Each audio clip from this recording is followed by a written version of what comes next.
প্রত্যেকদিন একই রকম চিকেনের রেসিপি খেতে খেতে আর ভালো না লাগলে মখমলি এই চিকেনের রেসিপিটা ছুটির দিনে ট্রাই করতে পারেন। রুটি, পরোটা, ভাত, পোলাও সব কিছুর সাথে এটা সেই রকম মানিয়ে যায়। হ্যালো এভরিওয়ান, আসসালামু আলাইকুম। সবাই কেমন আছেন? আরও একটি নতুন রেসিপিতে সবাইকে স্বাগত।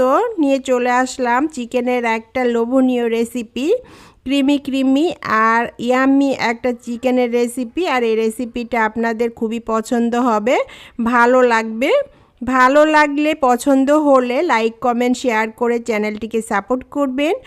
আর এই রকমই নতুন নতুন রেসিপি যদি দেখতে চান, সবসময় এই চ্যানেলটিতে চোখ রাখবেন এবং সাবস্ক্রাইব এবং ফলো দিয়ে চ্যানেলটির পাশেই থাকবেন।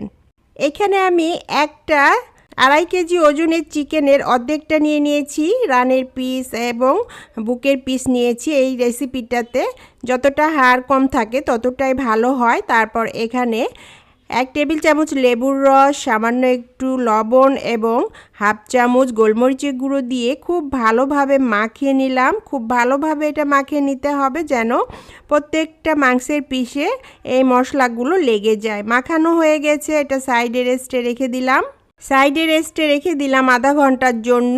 আর এদিকে আমি একটা এই রেসিপিটা করার জন্য মশলা বানিয়ে নিব।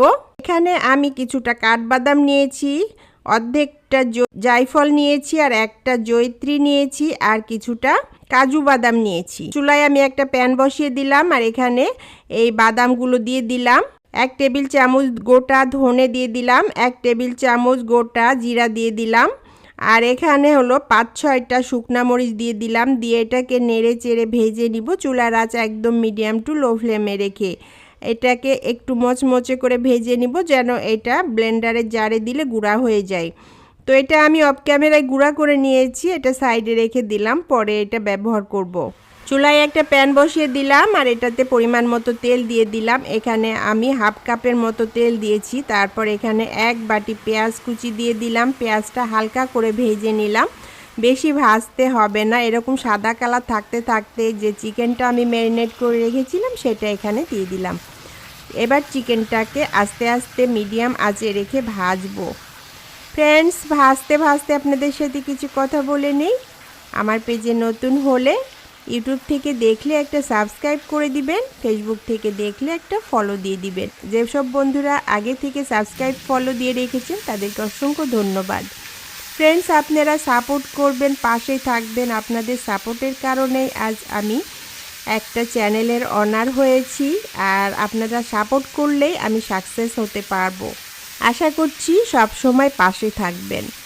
রেসিপিটা ভালো লাগলে এই ইউনিক টাইপের রেসিপিটা আপনি আপনার ফ্রেন্ডস ফ্যামিলির সাথে শেয়ার করতে পারেন এবং আপনি ইনবক্সেও এটা শেয়ার করে রেখে দিতে পারেন। যখন বানাবেন তখন দেখে দেখে পারফেক্টলি বানিয়ে নিতে পারবেন আর কোথাও খুঁজে বেড়ানোর প্রয়োজন পড়বে না। এসে যদি ভালো লাগে তাহলে একটা লাইক দিয়ে যাবেন প্লিজ।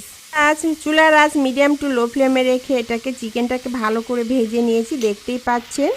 এখন মাঝখানে একটু জায়গা করে নিলাম, নিয়ে এখানে 1 টেবিল চামচ আদা বাটা দিয়ে দিলাম আর 1 টেবিল চামচ রসুন বাটা দিয়ে দিলাম। দিয়ে এটাকে নেড়ে চেড়ে এটাকেও কষিয়ে নিব মাংসের সাথে। কষিয়ে নেওয়া হয়ে গেছে। এখন আমি এখানে 1/2 চামচ ধনে গুঁড়ো দিয়ে দিলাম আর 1/2 চামচ লবণ দিয়ে দিলাম। আর এখানে আমি যে মশলাটা গুঁড়া করে নিয়েছিলাম সেটা এখানে দিয়ে দিলাম। এখানে লবণটা একটু বুঝে দিতে হবে যেহেতু মাংসটা ম্যারিনেট করার সময় লবণ ব্যবহার করেছি। দিয়ে তারপর একটু পানি দিয়ে দিলাম, দিয়ে নেড়ে চেড়ে এটাকে সুন্দরভাবে কষিয়ে নিব। আর একটু টাইম নিয়েই কষাতে হবে। আর ব্রয়লার মুরগি কষাতে কষাতেই কিন্তু রান্না হয়ে যায়। তো এটা কষিয়ে নেওয়া হয়ে গেছে। থেকে এরকম তেল ছেড়ে আসলে বুঝতে হবে মাংসটা কষানো হয়ে গেছে। এখন আমি মাংসটা সিদ্ধ হওয়ার জন্য এখানে গরম পানি দিয়ে দিব। আর গরম পানিটা ব্যবহার করলে মাংসের টেস্টটা খুব ভালো থাকে। এটা নাড়তে নাড়তে এখানে আমি 1/2 চামচ জিরার গুঁড়ো আর 1/2 চামচ গরম মশলার গুঁড়ো দিয়ে দিলাম। নেড়ে চেড়ে এটাকে ভালো মতো বলক তুলে নিলাম। আর এখন হাই হিটে এটাকে বলক তুলে নিব। আর যখনই এটা ভালো মতো বলক চলে আসবে ঢাকনা দিয়ে ঢেকে চুলার আঁচ মিডিয়াম আঁচে রেখে এটাকে সিদ্ধ করে নিব। কিছুক্ষণ পর ফিরে আসলাম, এটা সিদ্ধ হয়ে গেছে আর এটার পানিটাও শুকিয়ে গেছে। এটা একদম মাখো মাখো হয়ে এসেছে। আর এরকম মাখো মাখোই টেক্সচার থাকবে এটাতে। সামান্য একটু ধনেপাতা কুচি দিয়ে দিলাম শেষ মুহূর্তে। আর শেষ মুহূর্তে এখানে আমি 1/2 কাপ হলো হলো ফ্রেশ ক্রিম দিয়ে দিলাম। আপনার কাছে যদি ফ্রেশ ক্রিম না থাকে তাহলে আপনি কিছুটা গুঁড়ো দুধ এখানে ব্যবহার করতে পারেন।